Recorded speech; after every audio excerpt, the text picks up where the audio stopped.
ನಾನು ಸಹ ಮುಂದುವರಿತೇನೆ ಅನ್ನುವಂತಹ ಭರವಸೆಯ ಮಾತುಗಳನ್ನು ಹೇಳಿದ್ದಾರೆ ವಿಜೇಂದ್ರ ಅವರು. ಅವರಿಗೆ ಧನ್ಯವಾದಗಳು. ಬಂಧುಗಳೇ, ಈ ಅಭಿಮಾನೋತ್ಸವದ ಸಂದರ್ಭದಲ್ಲಿ 2 ಪುಸ್ತಕಗಳನ್ನು ಹೊರತರಲಾಗಿದೆ. 2 books have been brought out on this occasion. I would request Honorable Union Minister of Home Shri Amit Shah ji to kindly release these 2 books. ಈ 2 ಪುಸ್ತಕಗಳನ್ನು ಬಿಡುಗಡೆಗೊಳಿಸಬೇಕಾಗಿ ವಿನಂತಿ. ಜೀವನ ಚರಿತ್ರೆ ಹಾಗೂ ಸದನದಲ್ಲಿ ಅವರ ಭಾಷಣಗಳ ಸಂಗ್ರಹದ 2 ಪುಸ್ತಕಗಳ ಬಿಡುಗಡೆ ಇದೀಗ ಆಗ್ತಾ ಇದೆ. ಚಿತ್ರದುರ್ಗದ ಐತಿಹಾಸಿಕ ದಾಖಲೆಯಾಗಿ ಸಮಾವೇಶಗೊಂಡಿರುವಂತಹ ಶ್ರೀ BS ಯಡಿಯೂರಪ್ಪನವರ 50 ವರ್ಷಗಳ ಸಾರ್ವಜನಿಕ ಜೀವನ ಪಯಣದ ನೆನಪಿಗಾಗಿ BSY ಅಭಿನೋತ್ಸವ ಕಾರ್ಯಕ್ರಮದಲ್ಲಿ ಯಡಿಯೂರಪ್ಪನವರು ನಡೆದು ಬಂದ ಹಾದಿಯ ವಿವರಗಳನ್ನು ಒಳಗೊಂಡಿದೆ. ಅವರ ಜೀವನ ಚರಿತ್ರೆಯ ಕೆಂದಾವರೆ ಕಮಲ ಅರಳಿದ ಕಥೆ ಹಾಗೂ ಯಡಿಯೂರಪ್ಪನವರ ಸುದೀರ್ಘ ಶಾಸಕತ್ವದ ಅವಧಿಯಲ್ಲಿ ವಿಧಾನಮಂಡಲದ ಉಭಯ ಸದನದಲ್ಲಿ ಮಾಡಿದ ಭಾಷಣಗಳ ಸಂಗ್ರಹಗಳನ್ನು ಹೊತ್ತ ಸದನ ಶಿಕಾರಿ ಯಡಿಯೂರಪ್ಪನವರ ಗುಡುಗಿನ ನುಡಿಗಳು ಎಂಬ 2 ಪುಸ್ತಕಗಳನ್ನು ಇದೀಗ ಕೇಂದ್ರ ಗೃಹ ಸಚಿವರಾದ ಶ್ರೀ ಅಮಿತ್ ಶಾ ಅವರು ಲೋಕಾರ್ಪಣೆಗೊಳಿಸುತ್ತಿದ್ದಾರೆ. Well, ladies and gentlemen, these 2 books are very important, which gives us an insight into Shri BS Yadiyurappa. ದಿ ಬಿಡುಗಡೆಗೊಳಿಸಿದಂತಹ ಶ್ರೀ ಅಮಿತ್ ಶಾ ಅವರಿಗೆ ಧನ್ಯವಾದಗಳು. ಬಹುತ್ ಧನ್ಯವಾದ ಸರ್. ಬಂಧುಗಳೇ, ಈ ಕಾರ್ಯಕ್ರಮದ ಮತ್ತೊಂದು ಪ್ರಮುಖ ಘಟ್ಟದತ್ತ ನಾವು ತೆರಳುತ್ತಾ ಇದ್ದೇವೆ. ಅದು ಶ್ರೀ BS ಯಡಿಯೂರಪ್ಪನವರಿಗೆ ಗೌರವವನ್ನ ಸಲ್ಲಿಸುವಂತಹ ಸಂದರ್ಭ. ಅದರ ಪ್ರಸ್ತುತಿಯನ್ನ ವಿಧಾನ ಪರಿಷತ್ ಸದಸ್ಯರು ಹಾಗೂ ಮಾಜಿ ಸಚಿವರಾದ ಶ್ರೀ CT ರವಿ ಅವರು ಮಾಡಬೇಕಾಗಿ ವಿನಂತಿ. Time has now come to felicitate Honorable BS Yadiyurappa ji by the Honorable Union Home Minister Shri Amit Shah. As the felicitation goes on, I would request Shri CT Ravi to present the citation. ಎರಡು ಕೈ ಎತ್ತಿ ಮುಷ್ಟಿ ಕಟ್ಟಿ ಭಾರತ್ ಮಾತಾ ಕಿ, ಭಾರತ್ ಮಾತಾ ಕಿ, ಹರ ಹರ ಹರ ಹರ, ಜೈ ಶ್ರೀರಾಮ್, ಜೈ ಶ್ರೀರಾಮ್.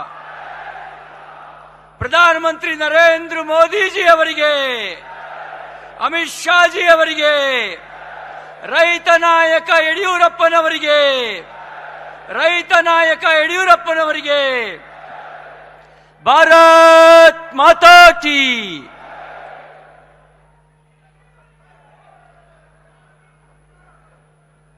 ಸನ್ಮಾನ್ಯ Shri BS ಯಡಿಯೂರಪ್ಪನವರಿಗೆ ಸುವರ್ಣ ಅಭಿನಂದನೆಗಳು.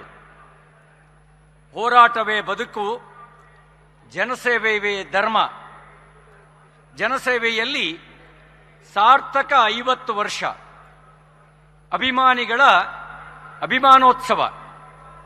ಸನ್ಮಾನ್ಯ Shri BS ಯಡಿಯೂರಪ್ಪನವರೇ, ತಾವು ಮಂಡ್ಯ ಜಿಲ್ಲೆಯ ಬೂಕನಕೆರೆಯ ಬಡ ಕುಟುಂಬದಲ್ಲಿ ಜನಿಸಿ ಮುಂದೆ 4 ಬಾರಿ ಕರ್ನಾಟಕ ರಾಜ್ಯದ ಮುಖ್ಯಮಂತ್ರಿಗಳಾಗಿ ಬೆಳೆದ ತಮ್ಮ ಜೀವನ ವೃತ್ತಾಂತ ಈ ನಾಡಿನ ಇತಿಹಾಸದ ಅರ್ಧ ಶತಮಾನದ ಜನಪರ ರೈತಪರ ಹೋರಾಟದ ಸುವರ್ಣ ಅಧ್ಯಾಯವಾಗಿದೆ. ಜಗಜ್ಯೋತಿ ಬಸವಣ್ಣನವರ ಕಾಯಕವೇ ಕೈಲಾಸ ಮತ್ತು ದಾಸೋಹವೇ ಧರ್ಮಗಳ ಅಮರ ತತ್ವಗಳನ್ನು ಅಳವಡಿಸಿಕೊಂಡ ನೀವು ನಿಮ್ಮ ಬದುಕಿನುದ್ದಕ್ಕೂ ಬಸವ ತತ್ವವನ್ನು ಸಾಕಾರಗೊಳಿಸಿದ್ದೀರಿ. ಸತತ ಹೋರಾಟ, ನಿರಂತರ ಸಂಘಟನಾ ಕಾರ್ಯದ ತಮ್ಮ ಬದುಕು ಕೇವಲ ಹೋರಾಟದ ಕಥೆಯಲ್ಲ, ಹೋರಾಟವೇ ಬದುಕು ಆಗಿರುವ ಯಶೋಗಾದೆ. ಸಂಕಲ್ಪ, ಸೇವೆ, ಸಮರ ಮತ್ತು ಸಹನೆಯ ಮಹಾಕಾವ್ಯ.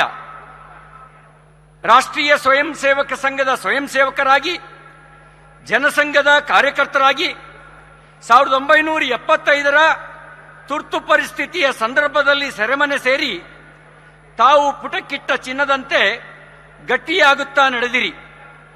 ಬಿದ್ದರೂ ಭಾಗದ ನಿಮ್ಮ ನಿರ್ಭೀತ ವ್ಯಕ್ತಿತ್ವಕ್ಕೆ ಶಿಕಾರಿಪುರದ ಪುಣ್ಯ ಭೂಮಿ ಕರ್ಮಭೂಮಿಯಾಯಿತು. ದಲಿತ ಕಾರ್ಮಿಕರ ಶೋಷಣೆಯ ವಿರುದ್ಧ ನೀವು ಗುಡುಗಿದ್ದು, ಜೀತದಾಳು ಪದ್ಧತಿ ವಿರುದ್ಧ ಹೋರಾಡಿ ಬಡ ದಲಿತರ ಮನೆಗಳಿಗೆ ಹೋಗಿ ಅವರ ಹಕ್ಕಿನ ಧ್ವನಿಯಾದಿರಿ. ಅವರಿಗೆ ಘನತೆ ನೀಡಿದ ನಿಮ್ಮ ಹೋರಾಟ ನಿಮ್ಮ ಮಾನವ ಧರ್ಮದ ಬದ್ಧತೆಗೆ ಸಾಕ್ಷಿಯಾಗಿದೆ. ಶೋಷಿತ ನಿರ್ಲಕ್ಷಿತ ಕುಟುಂಬಗಳಿಗೆ ಭೂಮಿ, ಮನೆ ನೀಡಿ ಭಾಗ್ಯಲಕ್ಷ್ಮಿಯಂಥ ಯೋಜನೆಗಳ ಮೂಲಕ ನಿಮ್ಮ ಬದ್ಧತೆ ನಿರಂತರವಾದದ್ದು. ಸರ್ಕಾರದ ಅಕ್ರಮ ನೋಟಿಸ್ಗಳ ವಿರುದ್ಧ, ರೈತರ ತಲೆಯ ಮೇಲಿದ್ದ ಕಂದಾಯ ಬಾಕಿ ಮತ್ತು ಭೂ ಕಬಳಿಕೆ ವಿರುದ್ಧ ನೀವು ಹೋರಾಡಿದಿರಿ. ರೈತರ ಹೊಲಗದ್ದೆಗಳಿಗೆ ಭೇಟಿ ನೀಡಿ ಅವರಿಗೆ ದಾಖಲೆ ಕೊಡಿಸಲು ನಡೆಸಿದ ನಿಮ್ಮ ಹೋರಾಟ ಐತಿಹಾಸಿಕ. ರೈತರ ಸಾಲ ಮನ್ನಾ, ಡೀಸೆಲ್ ಗೊಬ್ಬರ ಸಬ್ಸಿಡಿ, ಪ್ರತ್ಯೇಕ ಕೃಷಿ ಬಜೆಟ್ ಸೇರಿದಂತೆ ರೈತರ ಕಣ್ಣೀರು ಒರೆಸುವ ನಿಮ್ಮ ಕಾಳಜಿ, ರೈತ ನೇಕಾರರ ಬಗ್ಗೆ ನಿಮ್ಮ ಕಳಕಳಿ ಜನಜನಿತ. ನಿಮ್ಮ ಸತತ ಪರಿಶ್ರಮ, ನಿರಂತರ ಹೋರಾಟ, ಸಂಘಟನೆಗಳಿಂದ 2008ರಲ್ಲಿ ದಕ್ಷಿಣ ಭಾರತದ ಮೊಟ್ಟ ಮೊದಲ ಬಾರಿಗೆ ನಿಮ್ಮ ನೇತೃತ್ವದಲ್ಲಿ ಭಾರತೀಯ ಜನತಾ ಪಾರ್ಟಿ ಅಧಿಕಾರಕ್ಕೆ ಬಂದು ತಾವು ಮುಖ್ಯಮಂತ್ರಿಗಳಾಗಿದ್ದೀರಿ. ಭಾಗ್ಯಲಕ್ಷ್ಮಿ ಯೋಜನೆ, ವಿದ್ಯಾರ್ಥಿಗಳಿಗೆ ಉಚಿತ ಸೈಕಲ್, ಮಹಿಳೆಯರಿಗೆ ಮಾಸಾಸನ, ಬಡವರಿಗೆ ವಸತಿ, ಮಠಮಾನ್ಯಗಳಿಗೆ ಅನುದಾನ, ಈ ರೀತಿ ಹಲವು ಯೋಜನೆಗಳನ್ನು ರೂಪಿಸುವ ಮೂಲಕ ಜನತೆಯ ಗೌರವದ ಸ್ಥಾನವನ್ನು ಪಡೆದು ಕರ್ನಾಟಕದ ಹೆಮ್ಮೆಯಾಗಿದ್ದೀರಿ.